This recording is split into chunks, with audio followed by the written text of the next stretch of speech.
Hello investors and traders. पिछले हफ्ते के मार्केट से शुरू करेंगे आज की सेशन। आगे बढ़ने से पहले सबसे पहले डिस्क्लेमर कि यहाँ पे ये पूरे वीडियो के कोई भी पार्ट में जो भी स्टॉक के डिस्कशन होगी या मार्केट के रिलेटेड जो भी चर्चा होगी वो सिर्फ एजुकेशनल पर्पस के लिए है। कोई भी खरीद या बेचने की कोई भी सलाह या टिप्स यहाँ पे नहीं दी जाती है। सेल या बाय करने के लिए आपको अपने फाइनेंशियल एडवाइजर से सलाह लेनी है या फिर वो डिसीजन आपको खुद बनाना है। तो सबसे पहले शुरू करते हैं मार्केट के सेंटीमेंट से। पिछला जो भी वीक गया है वो बहुत ही वॉलेटाइल रहा। एक दिन ऐसा भी रहा था कि जब निफ्टी 400 पॉइंट्स था, सेंसेक्स जो था वो 1200 पॉइंट डाउन था, फिर कुछ रिकवर हुआ, फिर दूसरे दिन थोड़ा सा बढ़ गया। तो ऑल ओवर देखा जाए तो थोड़ा मार्केट वीक रहा और अभी भी थोड़ा सा सेंटिमेंट जो है वो नेगेटिव ही चल रहा है। जो पॉजिटिव ट्रेंड में बाजार था उससे वो न्यूट्रल ट्रेंड में तो आ चुका है।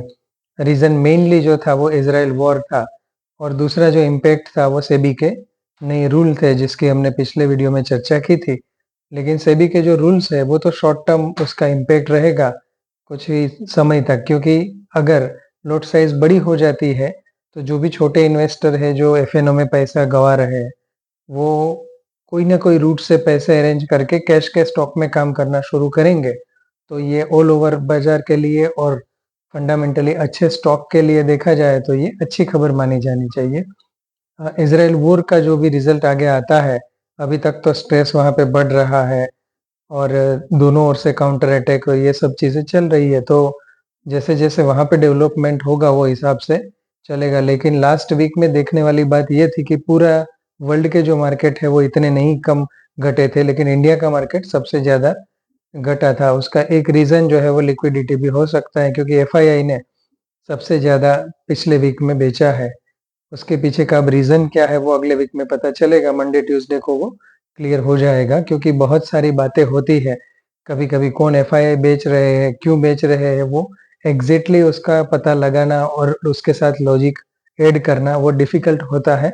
क्योंकि कभी कभार ये भी होता है कि पैसे जो है वो कोई इंडिया से ही पैसे हो जो बाहर भेज के उन्होंने एफआईआई से इन्वेस्ट करवाया हो, फिर इनके पास कोई ना कोई खबर हो या इनको कोई चेंजेस के बारे में पता होता है, तो ये भी हो सकता है। लेकिन ये सब अटकलें हैं, हमें नहीं पता है कि एक्चुअली उनके बेचने का रीजन एक्चुअली क्या है।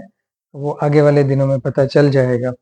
लेकिन सबसे अच्छी बात है वो, अब हम दूसरा जो टॉपिक शुरू करते हैं। अभी तक वीडियो में हमने जितनी भी स्क्रिप्ट की चर्चा की है उसके लिए है। कोई भी इन्वेस्टर हो या बाजार में कोई भी ट्रेडर हो तो सभी कमाना चाहते हैं।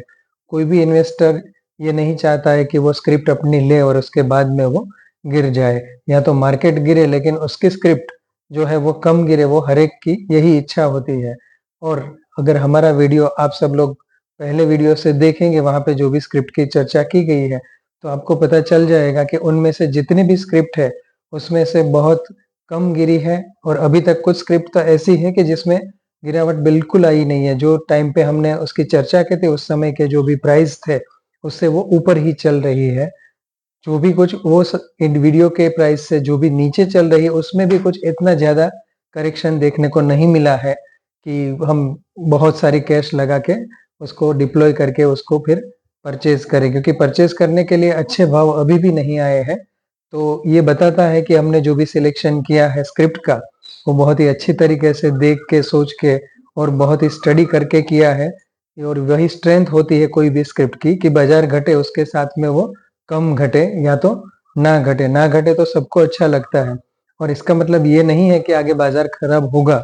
तो हमने जो वीडियो में डिस्कशन किया था वो सभी स्क्रिप्ट खराब नहीं होगी या उसमें करेक्शन नहीं आएगा। करेक्शन बाजार के साथ हर एक स्क्रिप्ट में आता है, लेकिन उसमें इतना करेक्शन ना आता हो वो उसकी स्ट्रेंथ दिखाता है। और कुछ स्क्रिप्ट तो अभी अभी अभी तक भी 20% 25% तक प्रॉफिट में चल रही है। फिर भी कुछ जो स्क्रिप्ट है जो कुछ करेक्ट हुई है उसमें भी पर्सनली, जैसे मैंने लास्ट वीडियो में भी बताया था कि मेरी स्ट्रेटेजी तो उसको ऐड करने की ही रहेगी। जैसे जैसे डिप मिलते हैं उसको हम ऐड करेंगे। अभी फिर से एक बार पूरा काउंट कर लेते हैं जो भी स्क्रिप्ट की हमने चर्चा की थी। सबसे पहले हमने ईआईडी पैरी की बात की थी, उसमें कोरोमंडल इंटरनेशनल भी साथ में ले लिया था। फिर हमने सीजी पावर, ट्यूब इन्वेस्टमेंट और ये सब स्क्रिप्ट की चर्चा की थी, और थोड़ी सी एक माइक्रो कैप फोकस प्राइम की चर्चा की थी, उसके बाद में कौन से प्राइस पे कौन से स्क्रिप्ट लेनी है, ये सब चीज़ों की अपर इंडस्ट्रीज की भी हमने चर्चा की थी।